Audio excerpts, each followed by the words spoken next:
The war had lasted 18 months, and humanity should have lost it in the first week. The Valorians were everything humans were not. 7 feet tall with scales harder than steel, and forearms that could tear through metal like paper and amber. Eyes that had watched 12 species burn into nothing. They were the apex predators of the galaxy, and when they had declared war on Earth, the Galactic Concord had already written humanity's obituary, but humans were strange creatures, Commander Syra.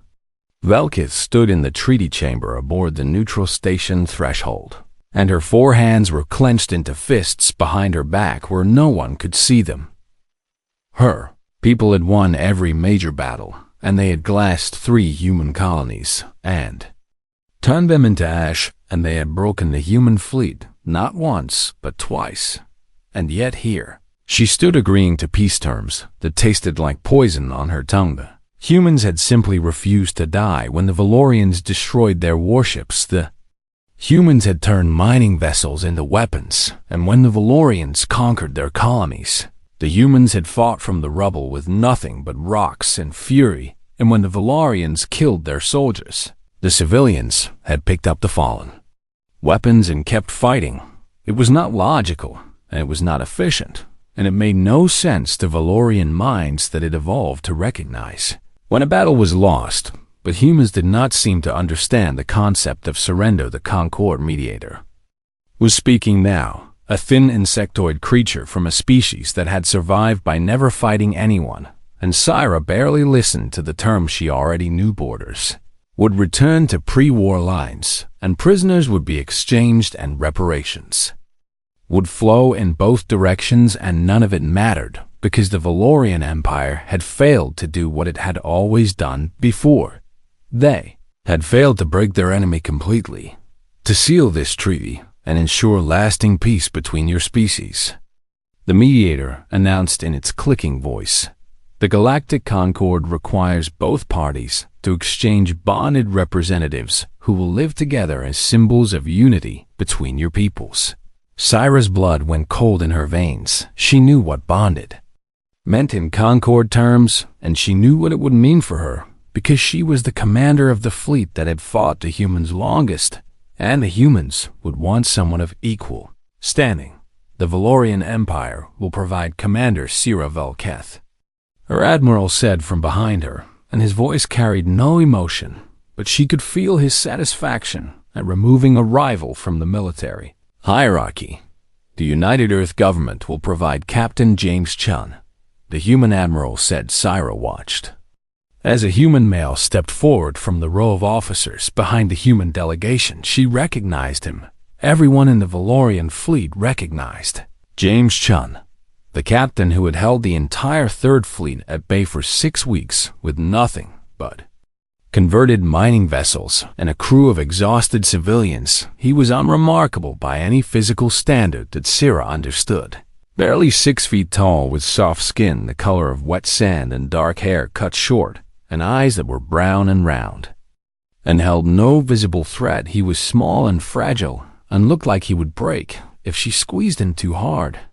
But he had made the Third Fleet bleed for every inch of space they had taken, and he had rescued over 40,000 civilians while doing it. And when his ship had finally been boarded, and his crew had been dying around him, he had been found trying to manually overload his reactor to take the Valorian boarding party with him. Syra had been the one to find him. She had stood over his broken body with her plasma blade drawn and ready to end his life, and he had looked up at her with those strange round eyes, and he had smiled. She still did not understand that smile. "Commander Velketh," the mediator said, "do you accept this bonding arrangement as required by the treaty?" Syra looked at James Chen, and he looked back at her with that same expression she could not read. "I accept," she said. "Captain Chun, do you accept this bonding arrangement as required by the treaty?" Human's smile widened just slightly.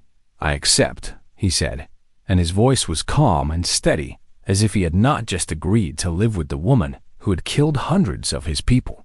The ceremony continued, but Syra barely heard any of it. She was watching The human, in trying to understand what manner of creature could face death so many times and still smile.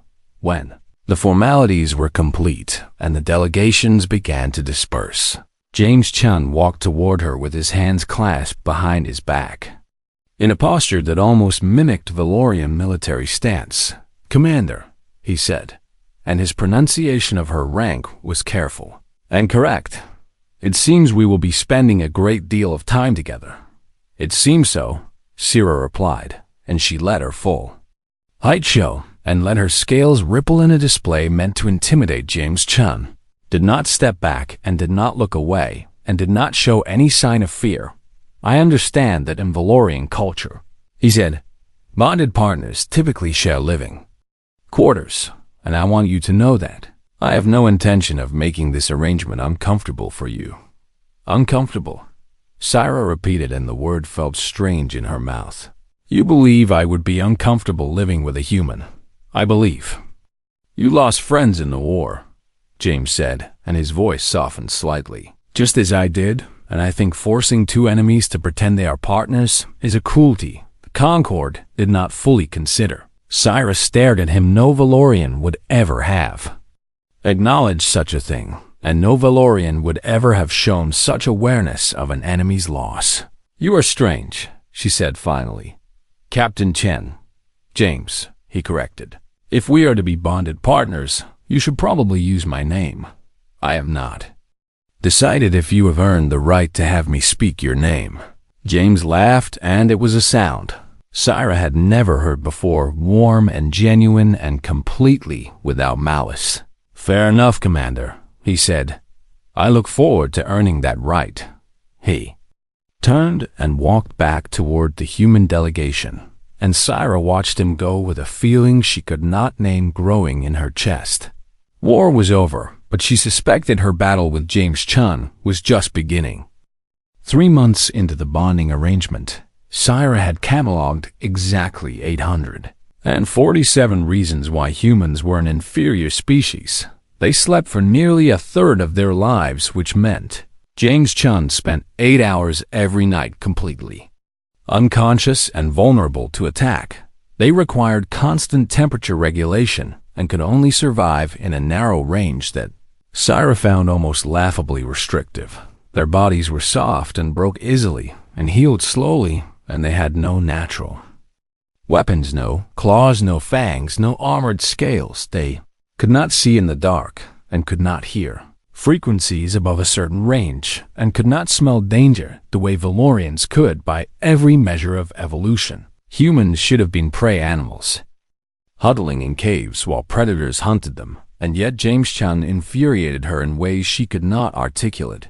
He did not cower when she entered a room, and he did not flinch when she raised her voice, and he did not show any of the submission behaviors that inferior species were supposed to display before Valorian. She snarled at him. He laughed. When she threatened him, he offered her tea. When she reminded him that she had personally killed hundreds of his kind, he simply nodded and said, "I know, and I have killed plenty of yours too," and then asked if she wanted sugar in her tea. They lived aboard the diplomatic station threshold, which hung in neutral space between Valorian and human territories. Other species watched them constantly, diplomats and journalists and scientists, all fascinated by the unprecedented experiment of forcing a Valorian warrior and a human soldier to coexist. Syrah hated being watched, but James seemed unbothered by the attention. He spent his days reading human books and exercising in the small gymnasium and cooking meals in their shared quarters and talking to her as if they were old friends rather than former enemies. "You do not fear me," Syrah accused him one evening when she found him reading by the observation window that looked out into the star-filled void. James looked up from his book, and his expression was curious rather than worried. "Should I?" he asked. "I could kill you in 3 seconds. Probably 2, honestly." James agreed. "But you will not." Syrah stepped closer and let her scales rise in a threat display that would have sent most species running. "You are certain of this?" "If you wanted me dead, Commander," James said calmly, I would have died on Proxima when you boarded my ship. Syra went. Still, you had me dead to rights. James continued, and he closed his book and set it aside. 4 of your warriors and only 1 of me, and I was already wounded and my weapon was empty, and you had your blade at my throat. He stood and faced her, and his brown eyes met her amber ones without wavering. But you hesitated, he said, and then you ordered your warriors to take me prisoner instead of killing me. Syra's scales flushed dark, a sign of shame among her kind that she could not control. She had hesitated, and she still did not fully understand why. You were trying to save your crew, she said quietly, fighting to your last breath even when there was no hope of victory, and you were bleeding from a dozen wounds, and you could barely stand. And still you would not surrender. That was pathetic of me. James asked. That was magnificent. The word escaped before she could stop it, and Syra felt her scales flush even darker. James was silent for a long moment, and when he spoke again, his voice was soft. Can I tell you something, Commander? Syra nodded because she did not trust her voice. When I looked up and saw you standing over me with your blade, ready to end my life, I was not afraid. You should have been. No, but I was not in due. You want to know why? Syra waited. Because you were the most beautiful thing I had ever seen.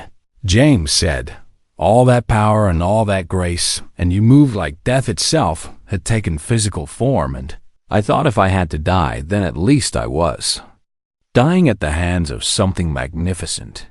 Syra stared at him and felt something shift inside her chest, something that had been frozen since the war began. You are very strange, she said again, but this time the words came out soft instead of harsh. So I have been told. James smiled. Would you like some tea, Commander? Syra, she said, and the word surprised her as much as it surprised him. If we are to be bonded partners, you should probably use my name. James's smile widened, and it reached his eyes in a way that made Syra's heart beat faster. I would like that very much, Syra. That night, Syra lay in her quarters and stared at the ceiling and tried to understand what was happening to her. She had been raised to be a warrior and trained to kill without mercy, and taught that other species were inferior and existed only to be conquered or destroyed. But James Chun did not fit into any category she understood. He was weak and soft and breakable, and yet he faced her without fear. He was her enemy, and yet he treated her with kindness. He was human, and yet when he looked at her, she did not see hatred or resentment. She saw curiosity and warmth, and something else she could not name. Syra closed her eyes and tried to sleep, but all she could see was James Chun smiling at her while she held a blade to his throat, and all she could feel was the growing certainty that this strange human had already won a battle she had not even known they were fighting.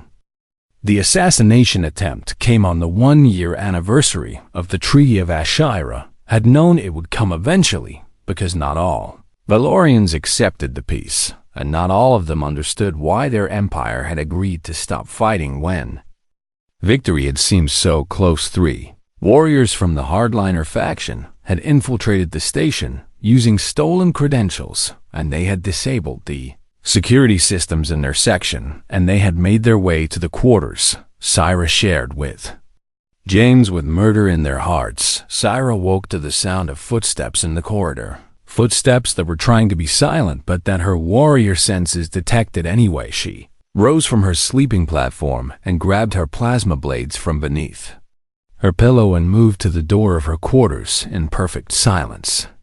James was still asleep in his room on the other side of their shared living space, and she could hear his slow, steady breathing through the walls.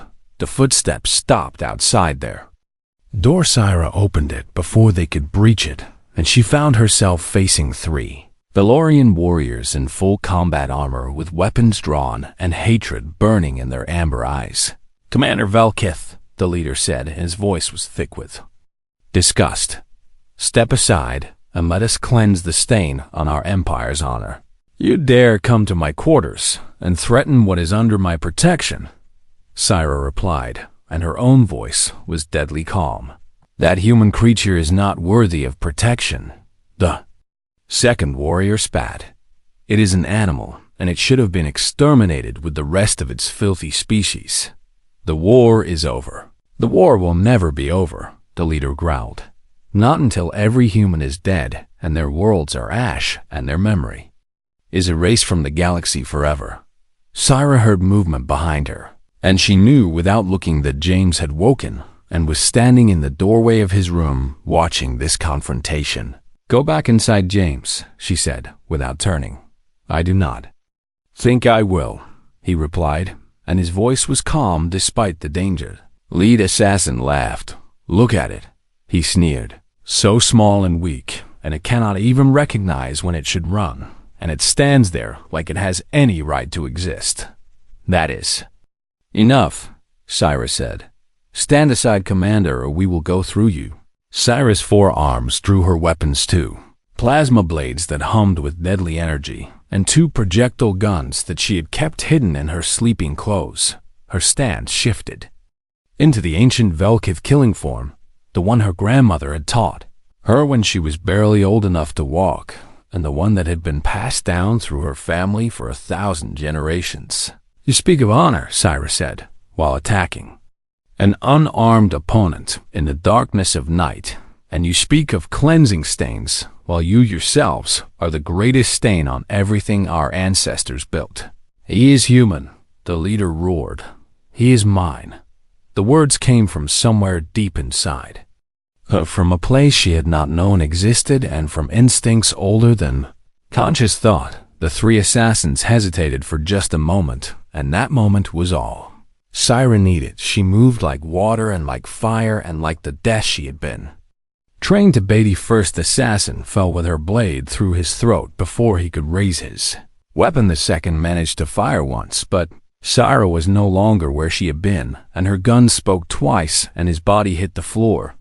The third tried to run, but Syra caught him in 2 steps, and her blade found his heart, and he died with a look of shock frozen on his face. 11 seconds from start to finish. 3 warriors who had conquered worlds and destroyed civilizations, killed by the commander they had fought to intimidate. Syra stood over their bodies, with her scales raised in battle fury, an ichor dripping from her blades, and her breathing steady and controlled. She turned to face James. He was leaning against the doorframe of his room, with his arms crossed over his chest, and his expression was unreadable. "Yours," he repeated quietly. Syra felt her scales flush as the full weight of what she had said crashed down upon Harren. The Lorian culture, that word carried absolute meaning, and when spoken in defense of another, it was a declaration of the highest order, a Connorist claim of protection and possession, and something that went far beyond simple partnership. "I did not mean," she started. "Yes," James said softly, and he pushed away from the doorframe and walked toward her, stepping over the bodies of her fallen enemies, as if they were nothing more than obstacles in his path. "You did." He stopped in front of her and looked up at her face, and his brown eyes held no fear and no judgment, only a warmth that made her heart ache. "You killed your own kind for me," he said. "They were not worthy of being called my kind, because they threatened me, because they threatened what is mine." James smiled, and it was the same smile she had seen on his face a year ago, when she had held a blade to his throat, peaceful and unafraid, and full of something she was only now beginning to understand. "What happens now?" he asked, "in Valorian culture when someone makes a claim like that?" Syra did not answer, because she did not know how to explain that by ancient law. Her declaration had changed everything between them. She did not know how to tell him that she had just bound herself to him in a way that her people considered sacred and unbreakable. She did not know how to say that for the first time in her life. She had found something worth protecting, and that something was a small, soft human who should have been nothing to her. "We should report this," she said instead. "The station security will want to know." "Syra," she stopped. "Thank you," James said, "for protecting me." "You do not need to thank me for that." "Why not?" Syra looked at him and felt the truth rising in her chest like a tide she could no longer hold back because protecting you is not a burden, she said. It is a privilege. James reached out and took her lower right hand, the one not holding a weapon, and he held it gently. Then I'm honored, he said, to be yours. Syra's scales flushed again, but this time it was not from shame, it was from something else entirely. News of the assassination attempt spread across the galaxy like wildfire. Every news network and every diplomatic channel and every gossip stream carried the same footage. Security cameras had captured the entire confrontation from start to finish. And the galaxy watched in fascination. They watched Commander Syra Velkith of the Valorian Imperial fleet stand between three armed warriors of her own species and the human she had been assigned to protect. They watched her move with lethal grace and kill all three in less than 12 seconds. And they watched the moment that changed everything. The moment when she declared to the universe that James Chun was hers. Among the Valorians, the reaction was divided. Some saw it as the ultimate betrayal. A decorated commander choosing a human over her own people and spilling Valorian blood to protect an enemy. Others saw something different. They saw a warrior following the ancient codes of protection and honor, and they understood what her declaration truly meant among humans. The footage became something else entirely. It became a symbol of hope, proof that peace was possible, and that even the fiercest enemies could learn to see each other as something more than targets. James Chun became a celebrity overnight, and requests for interviews flooded the station's communication system. Syra hated every moment of it. She hated the cameras that followed them through the corridors, and she hated the journalists who shouted questions whenever they appeared in public, and she hated the way everyone stared at her like she was some kind of exotic creature in a zoo. But she did not hate the way James handled it. Was calm and patient and charming in a way that seemed effortless, and he deflected the most intrusive questions with humor, and he never once said anything that made Syra uncomfortable until the diplomatic reception 3 months after the attacks. Ira had been speaking with a delegation from the Concord when she heard James's voice rise above the crowd, clear and confident, and carrying words that stopped our hearts. Captain Chun, a human journalist, was asking, "How would you describe your relationship with Commander Velkith now after everything that has happened?"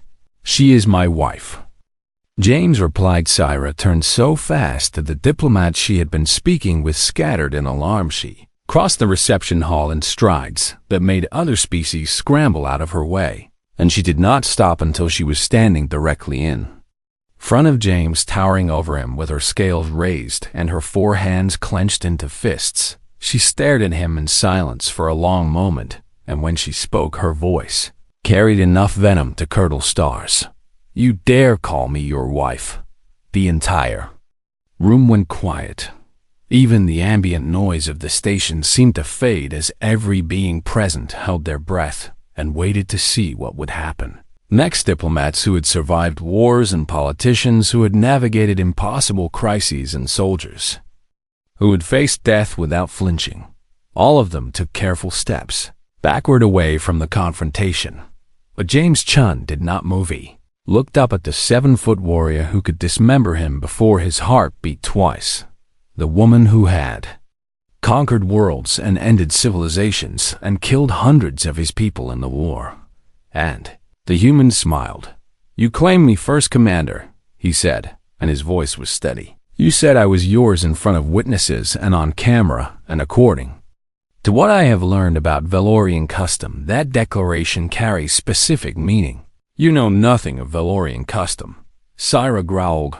"I have been studying," James replied, "for the past 3 months while you were avoiding talking about what happened. I have been reading everything I could find about your culture and your laws and your traditions."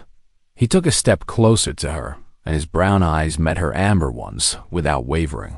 "When a Valorian warrior declares someone as theirs in the context of protection," he continued, "and when that claim is accepted, when the person stays at the warrior's side and does not reject the claim, then By ancient law dating back to before your people had spaceflight, that constitutes a bonding declaration.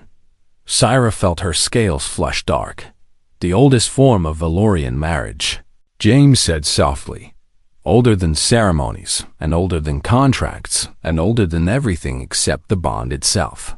You had no right to accept, Syra whispered. I had every right, and I exercised that right, and I have been waiting 3 months for you to acknowledge. What we both know is true. Syra stared at him and felt something cracking inside her chest. Walls she had built over decades of warfare and training and emotional suppression. You are human, she said, and her voice shook slightly. My people would never accept this. Some of your people tried to kill me, and you killed them instead, James replied. I think you have made your position clear. This cannot work. Why not? Because you are fragile and soft, and you will grow old and die long before. I do, and because we are different species, and because the galaxy will never understand, and because I do not know how to love something I was trained to destroy. The word escaped before she could stop it. Love James's expression softened, and he reached out and took her lower right hand, just as he had done on the night she had killed for him. Syra, he said gently, I did not fall in love with you because it was easy or logical, or because it made sense, and I fell in love with you because you are magnificent and terrifying and kind in ways you do not even recognize. I am not kind. You are, and you have been since the moment you chose not to kill me on Proxima, and you have been kind every day since, even when you were snarling at me and threatening me and pretending you did not care. Syra felt something wet on her face, and she realized with shock that she was crying something she had not done since she was a child. I do not know how to do this, she admitted. Neither do I, James said. But I know that I want to try, and I know that I would rather face the unknown with you than face certainty with anyone else. He squeezed her hand. So yes, Commander, I dare to call you my wife, because that is what you are, and because that is what I want you to be, and because I am too stubborn to let something as small as species or culture or the entire galaxy stand in the way of that. Syra looked at him, this small, soft human, who had somehow broken through every defense she had ever built. You are impossible, she said. I am human, James replied. It is the same thing. And despite everything, despite the watching crowd and the recording cameras and the weight of 2 civilizations staring at them, Syra laughed. It was not a sound she made often, and it surprised her as much as it surprised everyone else. But it felt right. Everything about James Chun felt right, very well. Husband, she said, and the word tasted strange, but not unpleasant on her tongue. If you are determined to bind yourself to me, then I suppose I have no choice but to accept. James grinned. Was that a yes? That was an acknowledgement of inevitable defeat, Syra replied, which for a Valorian is the same thing. The crowd erupted in noise cheers and gasps and the rapid clicking of journalists, desperate to capture every moment, but Syra barely heard any of it. She was too busy looking at her husband and wondering how a creature so small had managed to conquer her so completely. The formal bonding ceremony took place 6 months after the confrontation at the diplomatic reception. It was broadcast across both human and Valorian space and beyond, carried on every network, and watched by billions of beings who wanted to witness history being made.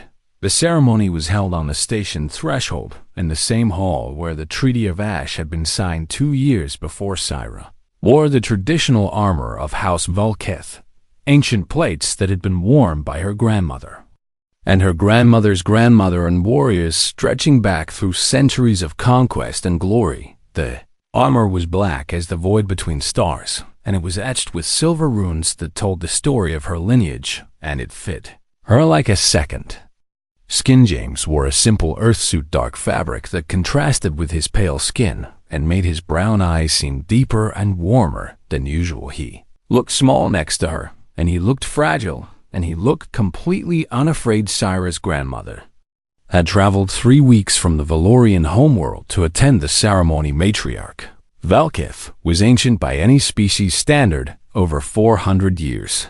Old with scales that had faded from deep green to pale silver and eyes that had seen empires rise and fall. She had not spoken to Syra since the announcement of the bonding, and Syra had feared she would refuse to come at all, but she had come, and now she stood at the front of the assembled crowd with her forearms folded across her chest and her expression unreadable. The Valorian rites came first. The exchange of weapons. Syra gave James a plasma blade sized for human hands, and he gave her a projectile pistol from Earth with her name engraved on the barrel.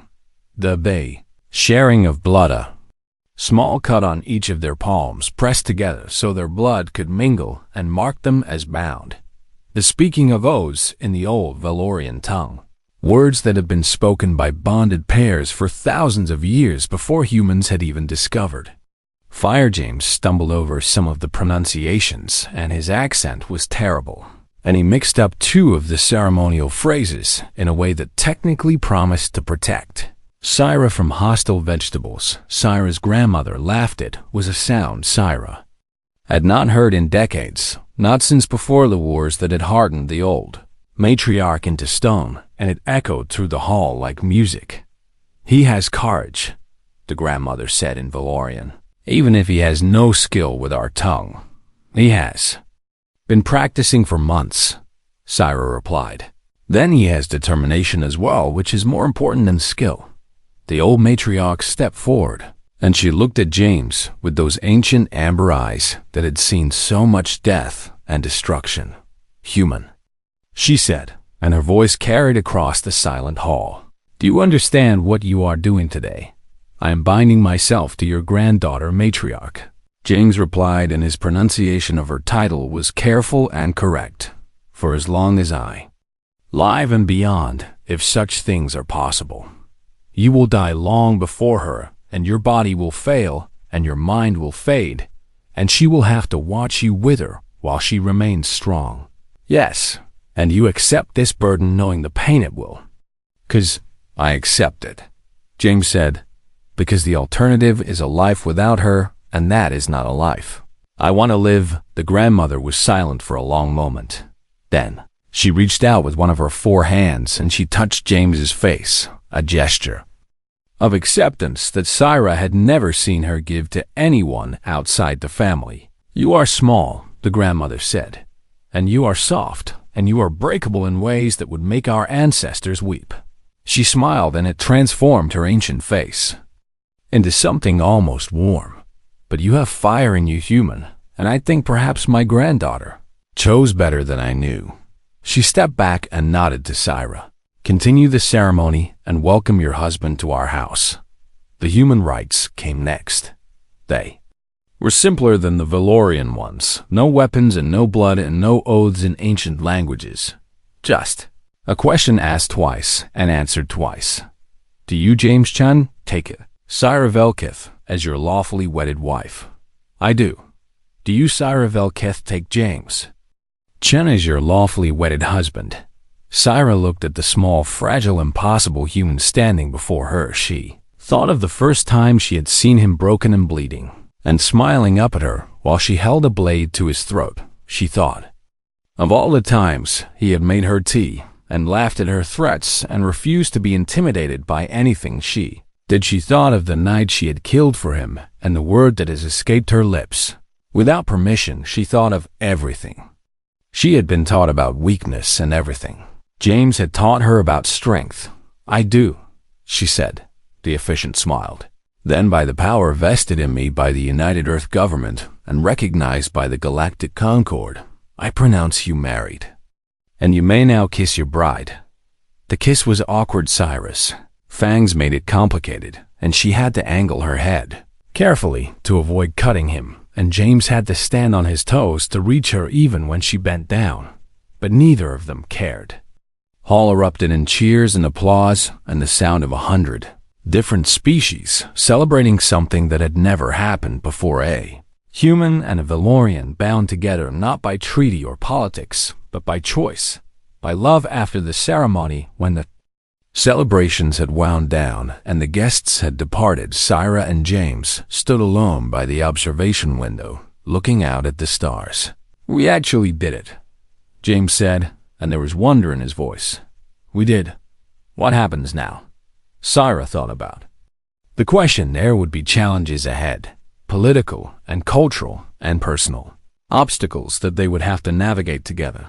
There would be those who hated them for what they represented, and those who would try to tear them apart. There would be the simple, painful reality of their different lifespans and the knowledge that Syra would someday have to watch James grow old and die. But there would also be these moments of quiet, standing together looking at the stars with nothing between them but honesty and love. "Now we live," Syra said, "together for as long as we have." James took her hand, her lower right hand, which had become his favorite, and he squeezed it gently. "I can work with that. Years later, when their story had become legend, and when human-Valorian relations had transformed from wary peace into genuine alliance," a young journalist asked Syra what she had seen in humanity that changed her. She thought of James, older now, with gray at his temples and lines around his eyes, but still making her tea every morning, and still refusing to be intimidated by anything in the universe. She thought of all the humans she had come to know since the war, and all the ways they had surprised her, and all the ways they had proven her people wrong. "They do not know when to stop," she said. "They are small and soft and breakable, and they fight anyway, and they lose, and they get back up, and they stare down death itself, and they smile." Her amber eyes went distant with memory. "My people are predators, and we understand strength, but humans taught us something we never knew." "What is that?" the journalist asked. Syra smiled, a human expression she had adopted over the years, and she thought of her husband waiting for her at home with a cup of tea, and a smile that had never once wavered. "That the most terrifying thing in the universe is not the creature that can kill you," she said. "It is the one that refuses to die, and the one that loves you anyway, and the one that sees everything you are, predator and monster and killer, and chooses you still." She stood and prepared to leave. "That is what humans are," she said. "They are impossible, and they are wonderful, and I am honored to have one of them as my own." The journalist watched her go and thought about everything she had said, and somewhere across the galaxy, a small soft human named James Chun finished making tea and smiled as he heard the door open and his wife came home.